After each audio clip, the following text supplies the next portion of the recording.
peço que você abra sua Bíblia no Salmo 119 e nós vamos ler os primeiros 8 versículos, para que então oremos e meditemos na palavra do Senhor, que o Senhor nos conduza aqui, nos dê sua graça no entendimento de sua palavra e nos abençoe durante todo esse percurso que faremos nesse texto tão abençoado, tão profundo, tão cheio de riqueza para a nossa alma, para a nossa vida. Você está aí então, abriu a sua Bíblia, vamos ler a palavra do Senhor, Salmo 119, a partir do versículo 1. Bem-aventurados os irrepreensíveis no seu caminho, que andam na lei do Senhor. Bem-aventurados os que guardam as suas prescrições e o buscam de todo o coração. Não praticam iniquidade e andam nos seus caminhos. Tu ordenaste os teus mandamentos para que os cumpramos à risca. Tomara sejam firmes os meus passos, para que eu observe os teus preceitos.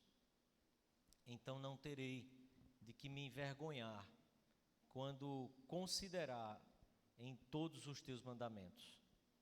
Render-te-ei graças com integridade de coração, quando tiver aprendido os teus juízos. Cumprirei os teus decretos, não me desampares jamais. Vamos orar? Feche os seus olhos, coloque o seu coração diante do Senhor mais uma vez. Peça que o Senhor conduza sua mente, seu coração para o entendimento da palavra dEle, que Ele tenha misericórdia de nós aqui. Amado Deus, estamos diante da Tua palavra lida e rogamos ao Senhor Tua graça agora, para que essa palavra nos conduza, Senhor, e o Teu Espírito nos conduza a toda a verdade aqui. Que o assim diz o Senhor seja aquilo que está em nossos lábios de fato, que nada que não proceda da Tua palavra seja fixado em nosso coração. Mas que o Teu Espírito, Pai, conduza cada um de nós e nos traga a humildade e a reverência para nos submetermos à Tua santa lei. Em nome de Jesus, Pai. Amém, Senhor. Amém. Irmãos, enquanto eu meditava nesse texto e pensando naquilo que o Senhor poderia nos ensinar como igreja, nessa caminhada de piedade que nós tanto queremos, tanto buscamos, lemos aqui o Salmo 27, quanto a ocorrer em nosso coração, buscar a presença do Senhor, e o salmista dizer: buscarei, pois, Senhor, a Tua presença. Essa vida de piedade que é caminhando mais próximo de Deus e aprendendo mais do Senhor, conhecendo mais a Ele, amando mais a Ele. Isso é o que o coração daquele que é redimido, daquele que foi lavado pelo sangue de Cristo, mais anseia. Qual seria então o caminho? Qual seria a maneira correta? Teria Deus dado a experiência de cada um, ou de acordo com a personalidade de cada um, que nós pudéssemos buscar essa vida piedosa com o Senhor? Teria Deus, à medida em que derramou o seu Espírito sobre sua igreja,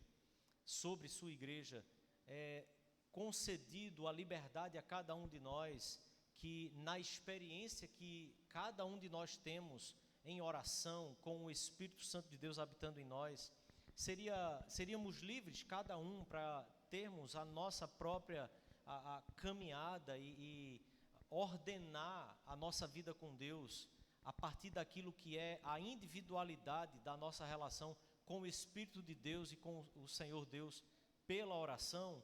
Ou teria o Senhor nos dado de fato aquilo que a nossa confissão de fé nos afirma, e cremos assim, que todas as coisas concernentes a salvação do homem, a fé e vida, bem como a glória de Deus, ou estão expressamente revelados na Sagrada Escritura, ou são lógico e claramente deduzidos dela. Observe que, embora a pergunta seja retórica, porque eu já cito a própria confissão de fé, muitas vezes há certas sombras na nossa vida, que faz com que a gente, de fato, caminhe muitas vezes nessa nossa relação com Deus, como se o Senhor não tivesse dado, de fato, um caminho todo ordenador, para que, de forma minuciosa, a minha vida e a sua seja regida, seja orientada, seja conduzida da forma e da maneira e com o conteúdo que o Senhor bem quer que seja aquilo que de fato conduz o nosso coração. Pensando sobre esses desafios e sobre essas sombras que muitas vezes permeiam o nosso coração, porque nós temos desafios, a vida vai acontecendo, a gente tem todo um ano que vai se desvelando em nossa frente, e a gente vai querendo fazer o caminho correto, mas muitas vezes movido por muitas ondas e ventos, seja do nosso temperamento, seja das próprias contingências da vida. A gente vai se sentindo tão desnorteado e tão desafiado a uma vida mais excelente, mas como se não conseguíssemos encontrar de fato o eixo e o caminho exato que nós realmente poderíamos fazer para que assim tivéssemos o sucesso, tivéssemos o êxito que nós realmente ansiamos e almejamos. Eu me lembrei de uma brincadeira que essa semana me lembraram o nome dela. Quando nós participávamos do acampamento, na adolescência e juventude, havia uma brincadeira em que a equipe precisava, antes dos acampantes chegarem, se embrenhar pelo meio da mata e sair colocando um fio que tinha um ponto, e imagine aí metros e metros e mais metros de fio por dentro da mata, sem uma trilha. Era o fio que guiaria esses acampantes para andarem com uma mão naquele fio e a outra segurando o que bem lhe pudesse parecer. Mas todo mundo precisava correr por aquela mata e andar por aquela mata, subir barranco, descer barranco, passar por entre arbustos, passar por árvores secas, mato, plantação de macaxeira. Todas as crianças precisavam fazer esse caminho agarrada no fio. E os equipantes ficavam a observar se essas crianças soltariam ou não. Na hora que estivesse descendo o barranco, quisesse se segurar no chão, se soltasse, saía e ia lá para a espera. E a equipe que chegasse com mais gente, era a equipe que vencia. Começava ali 20 crianças, 15 crianças na equipe, terminavam 3, 4, 5 crianças. Parecia algo bobo, algo banal, andar com a mão segurando o fio e ir até o fim. Mas no meio dos desafios, sempre tinha alguma criança que soltava aquele fio. E essa criança saía, voltava e ficava esperando. E na contagem final é que se via qual equipe que tinha ganho. E a equipe que ganhava era a que tinha mais acampantes que tinham conseguido chegar até o fim sem soltar aquele fio. Aquele fio era o que guiava as crianças no caminho que elas deveriam ir, e aquele fio é que garantia para elas que elas poderiam chegar até o final, ao final daquela brincadeira com êxito, tendo de fato conquistado todo o caminho. E à medida em que elas soltavam o caminho, elas perdiam tudo aquilo que elas construíram até ali. Pensando sobre esse salmo, essa brincadeira me veio à mente. Porque observe que a estrutura dos livros do Salmo é uma estrutura que remete à mesma estrutura do Pentateuco. O livro dos Salmos é um livro organizado em 5 partes, 5 livros, apontando e dando aqui a autoridade para o povo de Deus da palavra de Deus, exatamente como o Pentateuco foi escrito e norteava a vida do povo de Israel. O livro do Salmo é organizado obedecendo aquela mesma lógica. O primeiro livro tem uma lógica toda relacionada com o livro de Gênesis. O segundo livro dos Salmos não são os capítulos. Os capítulos estão dentro desses 5 blocos que são chamados de livros. Para que a gente possa entender um pouco, deixa eu citar aqui para você essas divisões. Do capítulo 1 até o capítulo 41, nós temos o primeiro livro. O Salmo 1 começa então dizendo: bem-aventurado aquele, o homem que não se assenta na roda, não se detém e não anda, certo? Não anda com os ímpios, não se detém no caminho dos pecadores, não se assenta na roda dos escarnecedores. A lei do Senhor, nesse primeiro livro, ordenando a vida do povo de Deus nas suas minúcias diárias, na sua vida diária, mas não apenas isso. A organização do livro dos Salmos é uma organização de músicas, de cânticos que apontavam então uma maneira autoritativa, a maneira sagrada em que Deus estava orientando e conduzindo o seu povo para que ele assim fosse adorado. Então, é um livro que tem a sua construção e formação ao longo de mais de 1000 anos. Mais de 1000 anos, e muitos desses textos se referindo exatamente à lei do Senhor, à história do povo de Deus, às alianças que o Senhor fez com o seu povo, a tudo aquilo que o Senhor entrou em relação com o seu povo na história, e então aquilo que Deus exige e chama o seu povo a cultuar e adorar a Deus, são com todos esses elementos que o livro dos Salmos, sendo organizado, são entregues ao povo de Deus. O segundo livro, então, do capítulo 42 ao 72, tendo uma relação com o livro de Êxodo. O terceiro livro, do capítulo 73 ao capítulo 89, tendo uma relação com o livro de Levítico. O quarto livro, do 90 ao 106, fazendo relação com o livro de Números. E então, o quinto livro, que está o Salmo que nós lemos, do capítulo 107 ao 150. O quinto livro, trazendo então essa relação com o livro de Deuteronômio. Um livro em que a lei do Senhor é repetida ao povo, e essa é a ideia do livro de Deuteronômio, a segunda lei, a lei sendo novamente lida ao povo de Deus. O livro do Salmo então tem esse propósito, que é um propósito todo teológico. O livro do Salmo tem um propósito litúrgico, é um livro orientado e construído pelos profetas. O primeiro salmo, numa linha cronológica, nós temos o Salmo de Moisés, até o último salmo, que é escrito já na era pós-exílica, e que provavelmente é um salmo apontando aí para a autoria de ou Jeremias ou Ezequiel. Observe que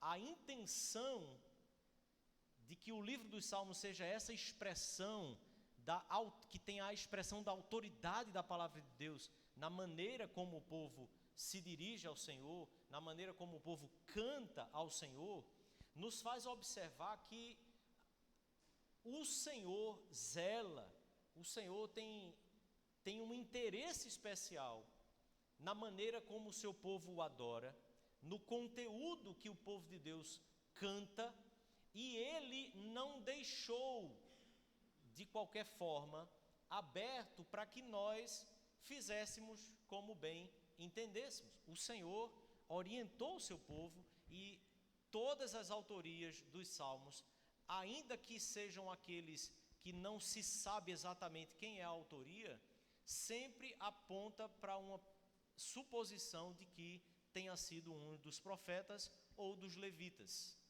dos filhos de Asaf, dos filhos de Coré, algum dos salmos sempre sobra para que a autoria fique um pouco perdida, mas sempre, ainda assim, apontando para os profetas ou os sacerdotes.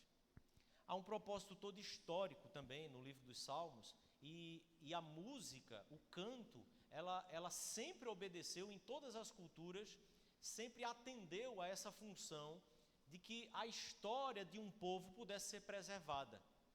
A história de um povo, uma das maneiras que todas as culturas em toda a era, todas as eras, usaram para preservar a história de um povo foi a música.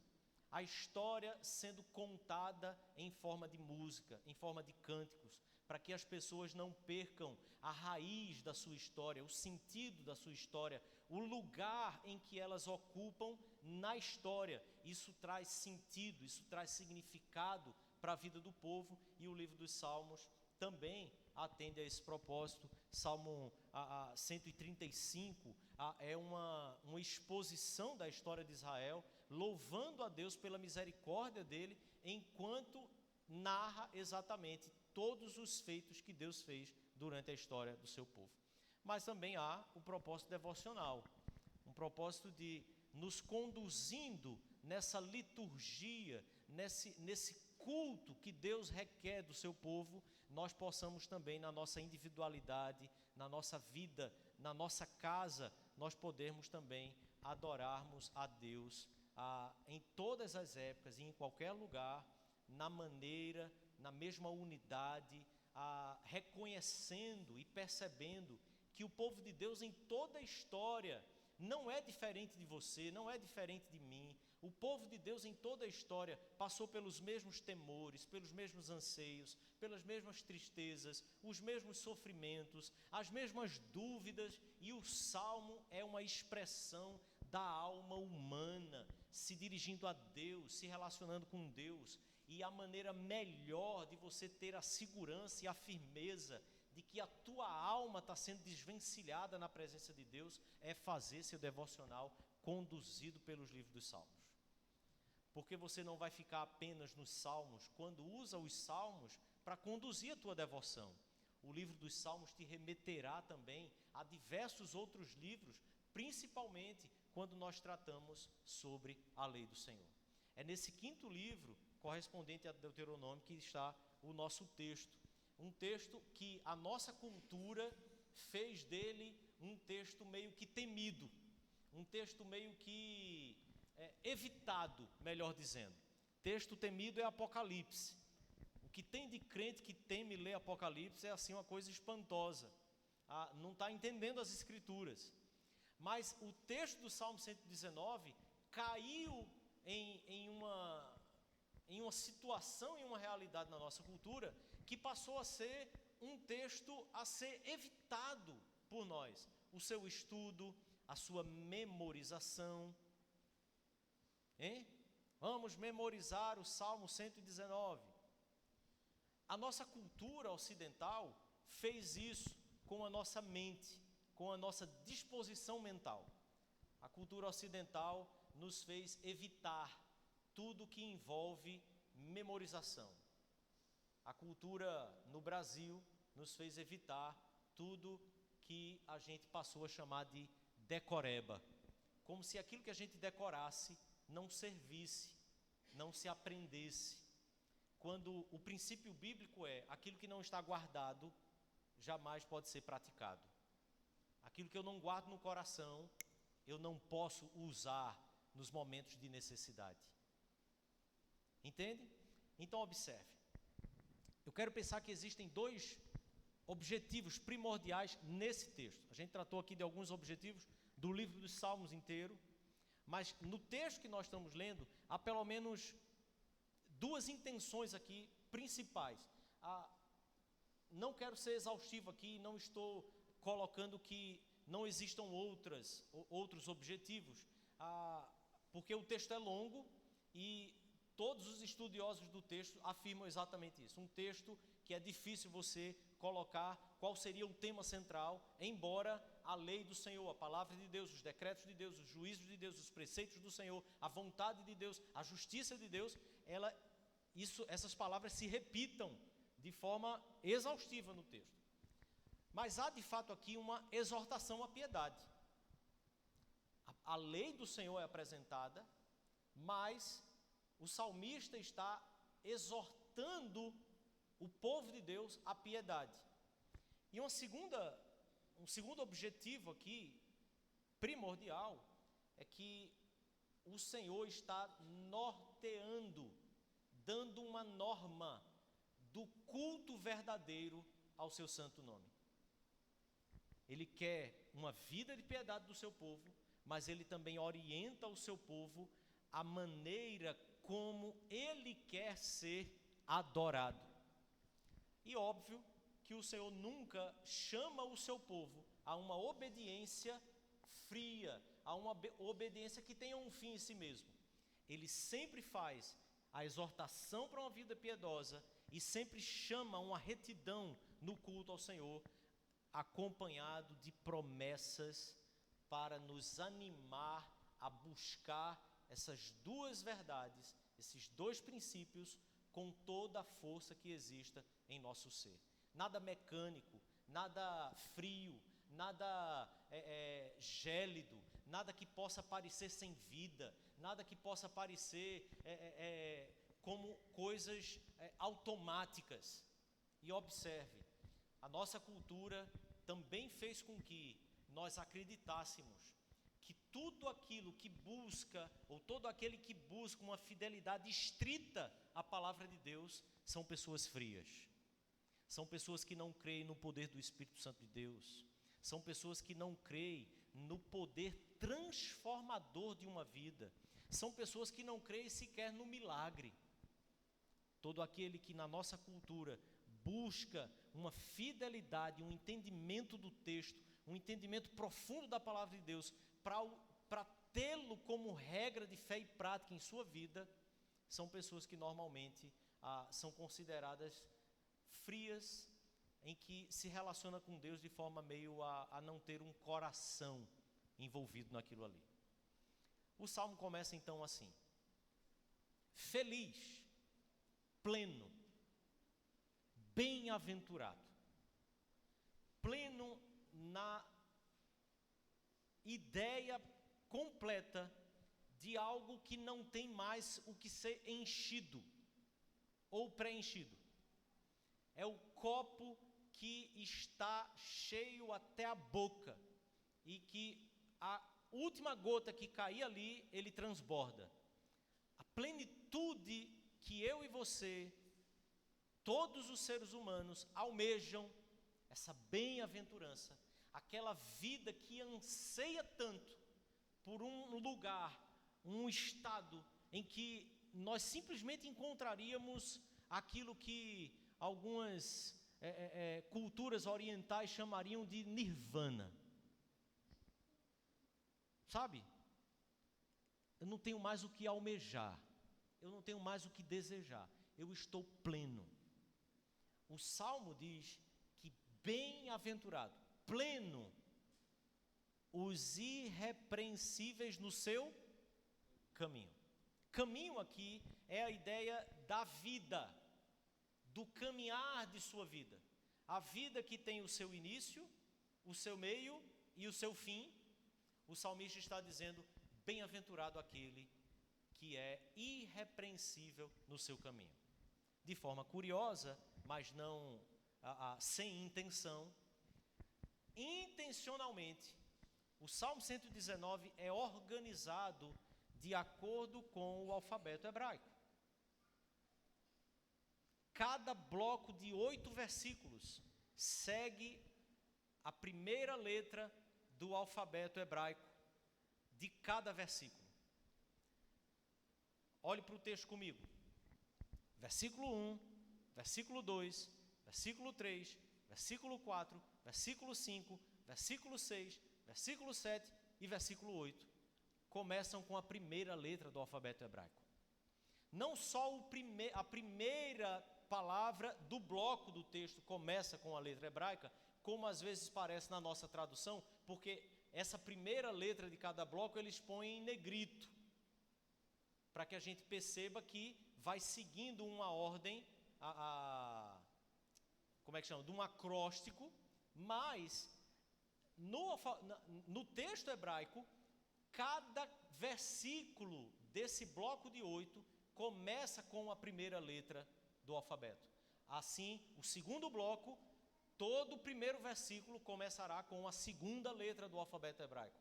Terceiro bloco, cada primeiro versículo de 8 começará com a terceira letra do alfabeto. Assim, 22 letras se seguirão na ordem da organização que esse salmo segue. Observe, querido, que é bem-aventurado aquele que é irrepreensível no seu caminho, na ideia de que a lei do Senhor, a palavra de Deus, o decreto de Deus, as ordenanças do Senhor, os mandamentos do Senhor, são aqueles elementos que eu e você precisamos para o início da nossa vida e para todo o desenvolvimento da nossa vida e para chegarmos ao fim da nossa vida. É a lei do Senhor, é a palavra de Deus que nos conduz por todos os detalhes minuciosos de nossa vida.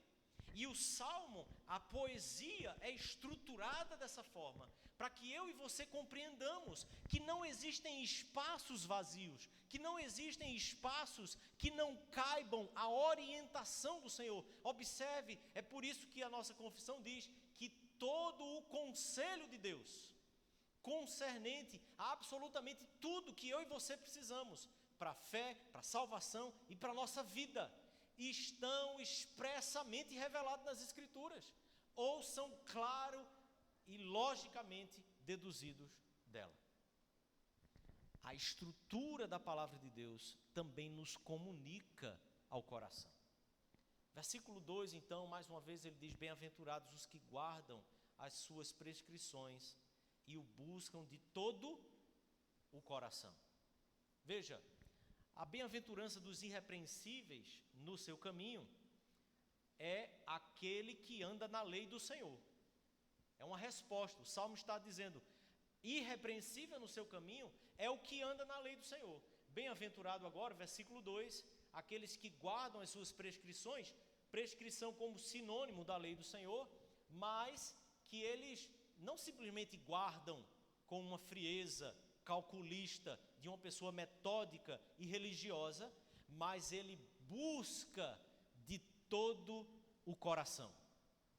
É o coração que o Senhor requer que esteja envolvido nesta relação com a santa palavra dele, porque essa relação de buscar esse cumprimento da palavra de Deus é exatamente o caminho daquele que almeja alcançar o Senhor. Não há outro caminho para se ter uma relação íntima e piedosa com Deus, sem que seja pela palavra de Deus. É o seu coração que precisa arder, é o seu coração que precisa queimar, é o seu coração que precisa ansiar pela palavra de Deus. Esses dois primeiros versículos fazem o paralelo exato com os dois primeiros versículos do Salmo 1. Aquele que não anda, não se detém, não se assenta no caminho dos pecadores, na roda dos escarnecedores, mas antes, versículo 2 diz: o seu prazer está na lei do Senhor. E quando é que ele medita nessa lei? É no culto? É no culto familiar? É na reunião com os filhos e com a esposa e o marido em casa? Não. Na sua lei ele medita de dia e de noite. Essa palavra de Deus, a lei do Senhor, é aquilo que rege, ordena, organiza, norteia, orienta absolutamente toda a nossa vida. Os nossos pensamentos, as nossas emoções, a nossa afetividade, absolutamente todo o nosso ser precisa ser encharcado pela palavra de Deus, para que então nós possamos dizer que conhecemos o Deus da palavra, o Deus que se revelou ao seu povo pela sua santa palavra. Versículo 3 então, agora numa perspectiva negativa da busca da obediência da palavra de Deus e da lei do Senhor. Eles não praticam a iniquidade. Veja, o texto hebraico nos traz uma ênfase aqui no sentido de que nós devemos almejar de forma positiva, avançar, sermos ativos na busca da lei do Senhor, na obediência da lei do Senhor, mas que olhar para aqueles detalhes da nossa vida que precisam ser abolidos, negados, vencidos, permanece sendo a realidade daqueles que almejam ter uma vida piedosa com Deus. Não adianta apenas memorizar a palavra, não adianta apenas em compreender essa palavra. Há aspectos da nossa vida que precisam ser negados. Não praticam a iniquidade, andam nos seus caminhos. E então, versículo 4, o salmista diz: Tu ordenastes os teus mandamentos para que os cumpramos à risca.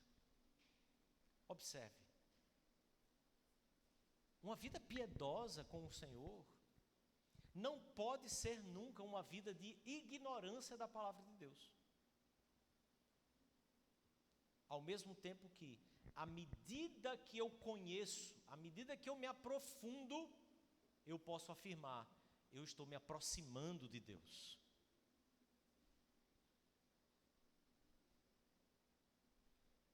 Cumprir os mandamentos do Senhor é para cumprir a risca.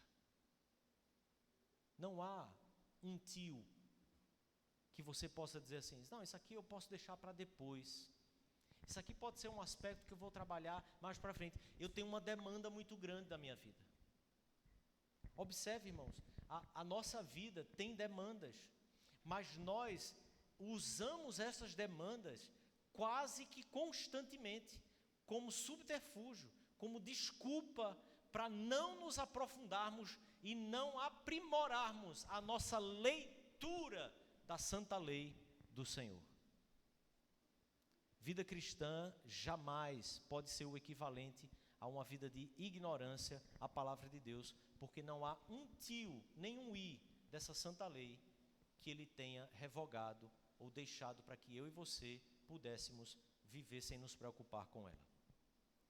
E então o versículo 5 diz: Tomara sejam firmes os meus passos, para que eu observe os teus preceitos.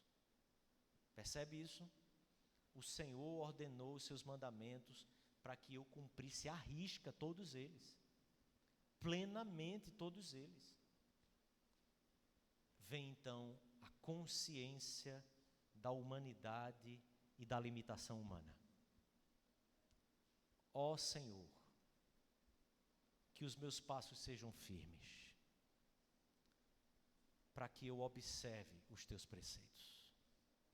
Os meus pés são vacilantes, os nossos pés são vacilantes. O Salmo começa dizendo que bem-aventurados são os irrepreensíveis no seu caminho. E então agora o versículo 5 diz: Tomara sejam firmes os meus passos. Porque, querido, ao examinar os nossos passos, a nossa vida, é certo que o que nós encontramos são falhas. É certo que o que nós encontramos é sempre aquela sensação de estar aquém, de estarmos ainda tão distantes. Mas há um envolvimento aqui de uma alma e de um coração que almeja, que deseja da parte do Senhor que o seu caminho seja reto. Veja, não é alguém que olha para os limites que tem e se conforma com aquilo. Não é alguém que olha para os defeitos que tem e simplesmente aceita porque Deus é gracioso. Não, o salmista nos ensina que é preciso enxergar essa limitação, mas é preciso também almejar da parte de Deus o auxílio do Senhor, para que Ele possa me conduzir com passos firmes, à medida em que Ele mesmo ordenou que eu cumpra os seus mandamentos à risca. Olha como o texto se segue então não terei de me envergonhar quando considerar todos os teus mandamentos. Veja, não é me envergonhar de outros que estão correndo melhor do que eu. não é me envergonhar daqueles que têm uma vida um pouco mais piedosa de forma evidente, mas eu não tendo que me envergonhar quando confrontado pela tua própria palavra, quando os teus próprios mandamentos forem considerados pesados por mim.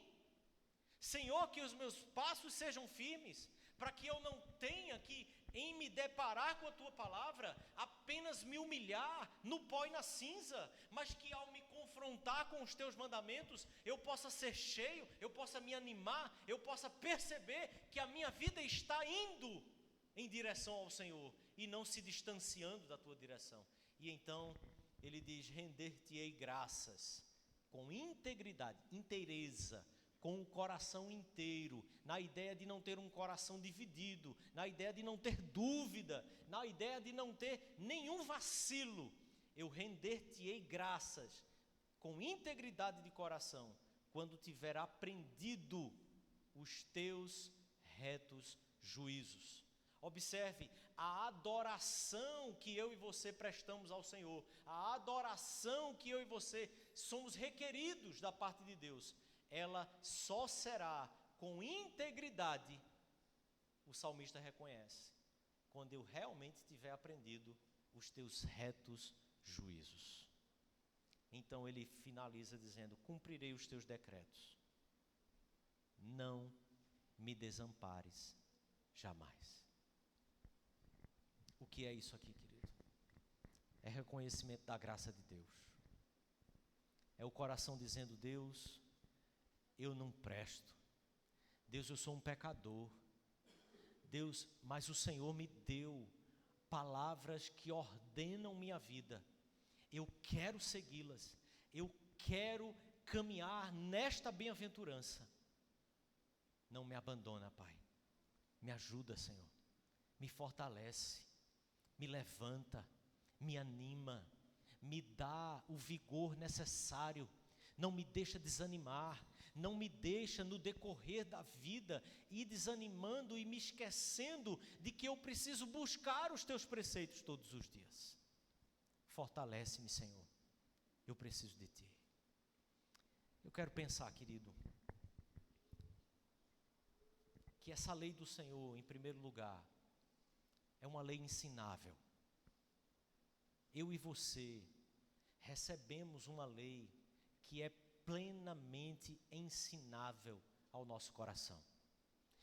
O Senhor não nos deu uma lei que está distante, que está em um nível inatingível a cada um de nós, mas ela pode ser aprendida, ela pode ser absorvida por nós, à medida que caminhamos, tropeçamos, reconhecemos nossos pecados, reconhecemos nossa queda, e que o Senhor nos renova, e que o Senhor nos levanta de novo, e faz caminharmos um pouco mais. Não precisa ser como o fio contact, que era a brincadeira do acampamento, em que quando eu solto a mão, perdeu, playboy, a casa caiu, volta e está tudo acabado. Não precisa ser assim. A lei do Senhor, ela nos conduz por todos os caminhos, mas à medida em que eu e você soltamos a corda, a graça do Senhor, o Espírito de Deus, pode nos trazer de volta e dizer: tudo bem, põe a mão de novo e continua a tua caminhada.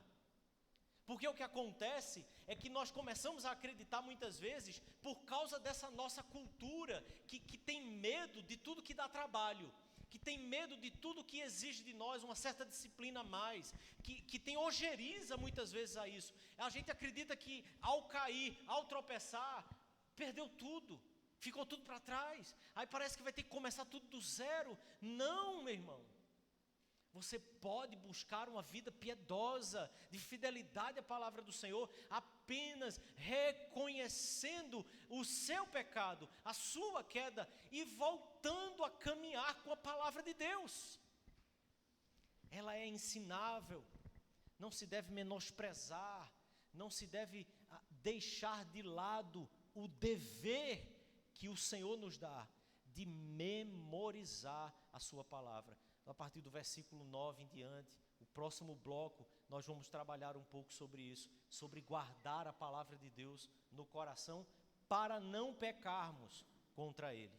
Segundo lugar, toda a nossa vida deve ser regulada pela lei do Senhor. assim como o culto deve ser regulado pela lei do Senhor. Essa dicotomia que muitas vezes existe em nosso coração, de que nós precisamos viver uma vida regulada pela palavra de Deus, e o culto deve ser algo espontâneo. Assim como eu cultuo a Deus no meu quarto, aí eu preciso fazer também o culto solene.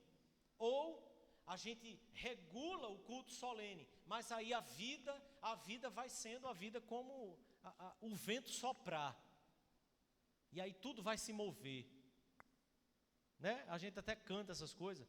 Mais uma música aí, né? Eu vou falando e músicas vão saltando assim na minha cabeça. Aprenda a palavra de Deus com música. Ela tem esse poder. A vida que nós vivemos com Deus tem as normas, tem o regulamento, assim como o culto que Ele quer receber também tem suas normas e seu regulamento.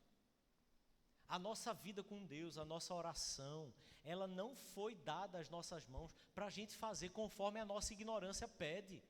E o nosso coração ardendo vai nos conduzindo da maneira enganosa que o nosso coração tem. Toda a nossa vida, devoção, devocional, estudo bíblico, tudo, trabalho, relacionamentos, deve ser regulado pela lei do Senhor. E a lei do Senhor é suficiente para nos regular em tudo isso, assim como também é suficiente para nos regular no santo culto ao Senhor. Terceiro lugar, Deus não se satisfaz com meros serviços externos. Não é do agrado de Deus quando nós colocamos só máscaras, quando nós começamos a praticar externamente, mas não empenhamos o nosso coração em observar a lei de Deus. Deus não se agrada quando o nosso coração não se agrada da sua santa lei. Deus não tem prazer quando o nosso coração não tem prazer na sua santa lei. Sabe aquelas conversas, às vezes, que você tenta ter com uma pessoa e que claramente ela está dizendo assim, com o gesto, com o olhar, com o corpo fechado assim, que ela não está a fim de ter aquela conversa? Às vezes você quer bater um papo com alguém e aí você percebe que a pessoa está meio querendo sair daquilo ali, ela não está a fim de conversar com você. Quando a nossa relação com Deus passa a ser apenas de serviços externos, mas o coração vai se distanciando, isso é religiosidade. Deus não se agrada, não há piedade nisso. A piedade está em um coração que teme ao Senhor e por causa desse temor, ama aquilo que Ele deseja para cada um de nós, revelado na sua santa lei.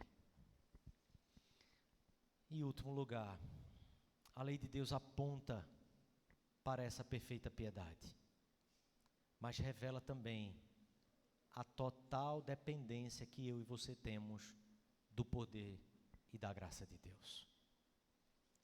A lei de Deus, ela aponta para um ideal soberano, santo, e que Deus redimiu você para andar nesse caminho.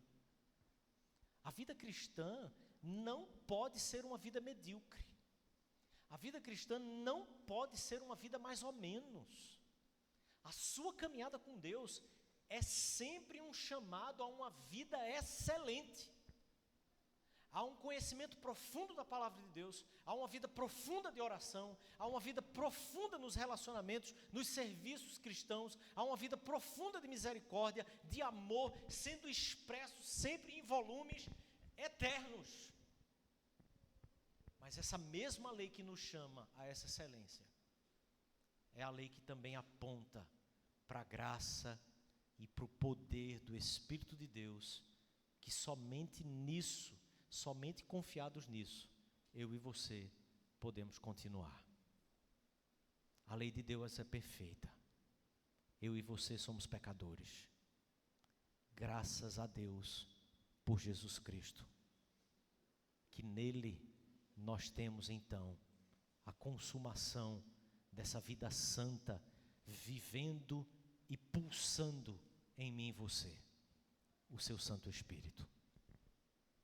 Se temos o Espírito de Deus, busquemos então as palavras do Santo Espírito de Deus, a palavra de Deus, que é Cristo Jesus. Eu e você, querido, somos desafiados sim, a termos a santa lei de Deus, norteando cada detalhe da nossa vida, para que então possamos assim reconhecer de forma sincera e honesta, temos vivido uma vida piedosa.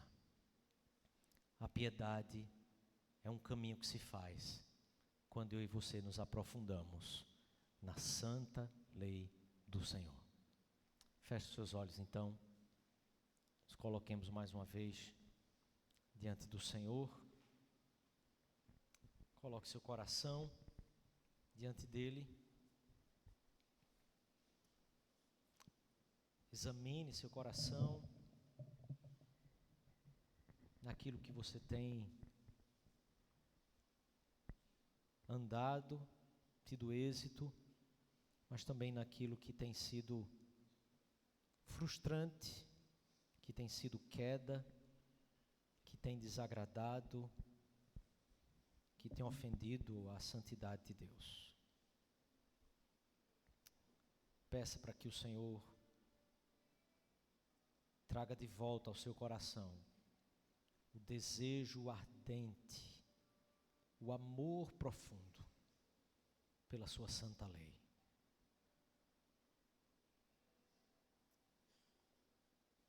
Amado Senhor e Pai, estamos aqui, somos teu povo e o Senhor nos deu a tua palavra. Guia, Senhor, os nossos passos pelas veredas da justiça, por amor do teu santo nome. Ansiamos, Pai, por andarmos mais perto de Ti, irrepreensíveis no nosso caminho, confiados plenamente na justiça de Cristo. Abra o nosso coração e mente para compreender a Tua santa lei. E assim adorarmos ao Senhor com tudo que temos e somos, com a convicção de que estamos Te entregando aquilo que o Senhor de fato quer. Em nome de Jesus, Pai, abençoa a Tua igreja assim, a cada um de nós, para a glória do Teu santo nome. Amém.